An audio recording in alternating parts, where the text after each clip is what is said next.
हमेशा अधिकांश क्या होता है, ये बीज रहित पादपों की आसान विधि है। लाभ बताने आपको क्या लाभ हो सकता है इससे। वैसे कायिक जनन तो हम किसी भी पौधे में करा सकते हैं ना भैया, आर्टिफिशियल में किसी भी पौधे में कराया था ना, याद है कि नहीं याद है। अगले वीडियो में मैंने क्या बताया था कि कायिक जनन तो हम किसी भी पौधे में करा रहे थे, आम हो गया या अंगूर हो गया, बेर हो गया, कुछ भी पौधे का था, ठीक है ना, तभी पौधे में करा रहे थे। लेकिन अब हमने क्या बताया, ये लाभ पूछ रहा, लाभ क्या है।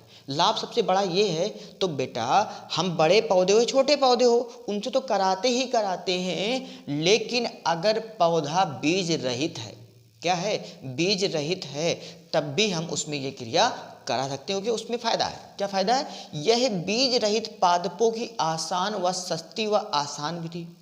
केला और अंगूर जानते हो आप बीज रहित पादप होते हैं, ठीक है ना, तो इसमें आसानी से क्या करते हैं बेटा, कायिक जनन द्वारा हम लोग क्या करते हैं, जनन करवाकर एक नया पौधा उगा लेते हैं। बाबू लोग समझ रहे हो ना बाबू।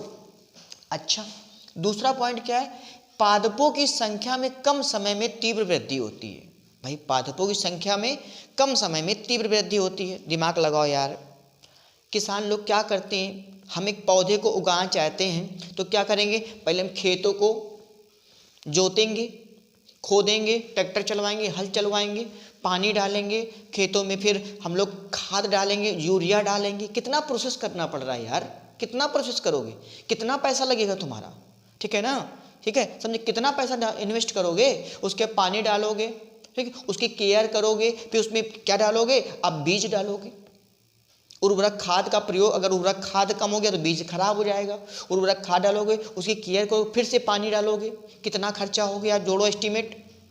फिर वो धीमे धीमे छोटा छोटा पौधा निकलेगा, फिर उसका इंतजार करो पौधा बड़े होने का। अब जब से थोड़ा बड़ा हो जाता है तो गाय वाय से, गेरू गाय, वो जो गाय लोग होते हैं उनसे सुरक्षा करने के लिए हमको केयर करनी पड़ती है।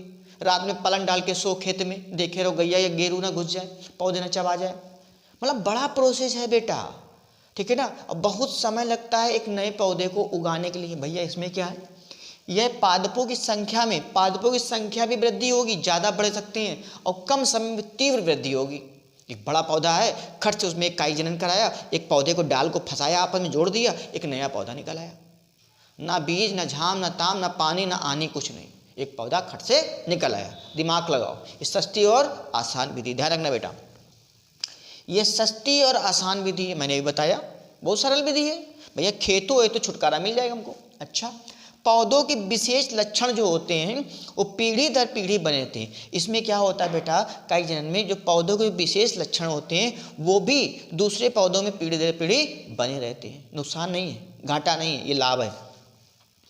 एक ही वर्ष में इसमें आप फल प्राप्त कर सकते हो। भैया कोई पौधा है, कोई वृक्ष है जिसमें 2 वर्ष 3 वर्ष या कई वर्षों के बाद हमको फल प्राप्त हो रहा है, ठीक है ना, आप चाहे तो जल्दी फल मिल जाए, ठीक है ना, आप तो गर्मी से ज़्यादा तब आम आता है तो उनमें, ठीक है। तो आजकल क्या आ गया, एक नई तकनीक आ गई है। अब क्या कर रहे हैं, बिना मौसम के ही वो चीज़ें हमको प्राप्त हो जाती है। मालूम पड़ा वो मौसम नहीं है, वो चीज़ें आ रही हैं मार्केट में, वो चीज़ दिख रही है हमको, ठीक है ना, ठीक है, समझे। तो क्या कह रहा है कि एक ही वर्ष में, जिसका 2 वर्ष में, जो 3 वर्ष में फल दे रहे थे पौधे, अब वो क्या कर रहे हैं, 1 वर्ष में ही फल प्राप्त कर सकते हो उनसे, क्योंकि कायिक जनन करवाए थे हम लोग। अच्छी नस्ल का पौधा लाते हैं और में जोड़ देते हैं, 1 ही वर्ष में हमको फल प्राप्त हो जाता है, ठीक है ना। हम उसको प्राप्त करने के लिए गोड़ेंगे, खेत लेंगे, पानी डालेंगे, सींचेंगे, बड़ा प्रोसेस करना पड़ेगा। तो क्या करना है, सिंपल सी कायिक विधि अपनाना है यार।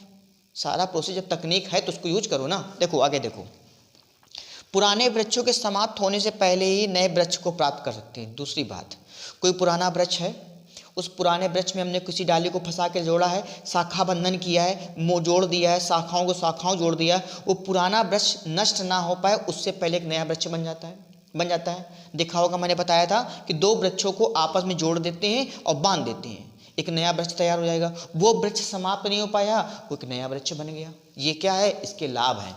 दूसरी बात, इसमें बेटा उच्च गुणवत्ता वाले पादप प्राप्त किए जा सकते हैं। मान लो घटिया नस्ल का पौधा है, हमने क्या किया, घटिया नस्ल के ऊपर अच्छी नस्ल के पौधे को उगा लिया। कैसे उगा लिया, अरे भैया कैसे उगा लिया, दिमाग लगाया, क्या लगाया, ये तकनीक जो हमारे पास है। कौन तकनीक है, कायिक जनन, वही तकनीक हमारे पास है। कायिक जनन से एक नया पौधा उगाएंगे ना, उसमें ऊपर रखेंगे, उसकी शाखाओं को काटकर, डाली को काटकर जोड़ेंगे और फिर एक नया पौधा उगाएंगे, ठीक है। इसलिए क्या है, हम कम समय में अच्छी गुणवत्ता वाले पौधों को भी प्राप्त कर सकते हैं। ठीक, चलो इसमें हाँ एक और ख़ास बात, इसमें एक ही पादप पर आप अनेक जातियाँ प्राप्त कर सकते हो। कोई एक पादप है, उस पर कोई आम निकल रहा है, किसी प्रकार का आम निकल रहा है, उस पर आप दूसरे भी प्रकार के आम उगा सकते हो, दूसरे प्रकार के फल उगा सकते हो। मतलब एक पौधे पे आप कई प्रकार के फल उगा सकते हो। ये प्रोसेस तकनीक कई जगह देखने को बेटा मिली है, तो ये भी एक फ़ायदा है। ठीक है ना, यानी काई जनन के बहुत सारे फ़ायदे हैं। यानी वो खेत एत की बवाल से थोड़ा झंझट से कम हो जाएगा और हमको कम समय में ही हमारी क्या हो जाएगी, फलों की पैदावार भी बढ़ जाएगी, हमको फल भी प्राप्त हो जाएंगे, अच्छे किस्म के प्राप्त हो जाएंगे, पौधे नष्ट नहीं हो पाएंगे, उससे पहले हमको एक नया वृक्ष मिल जाएगा। तो ये सब इसके लाभ हैं, बहुत ही ज़्यादा इंपॉर्टेंट है, इसको आपको पढ़ना है और समझना है। ठीक है ना बेटा, चैनल को सब्सक्राइब जरूर करते चलो बेटा। आप लोगों का प्यार हमारे साथ है, हमारा प्यार आपके साथ है, समझ रहे हो ना। इसलिए चैनल को सब्सक्राइब करो, लाइक का बटन दबाओ बेटा, और अपने मित्रों को जरूर इसको भेजते रहो। ठीक है, समझे।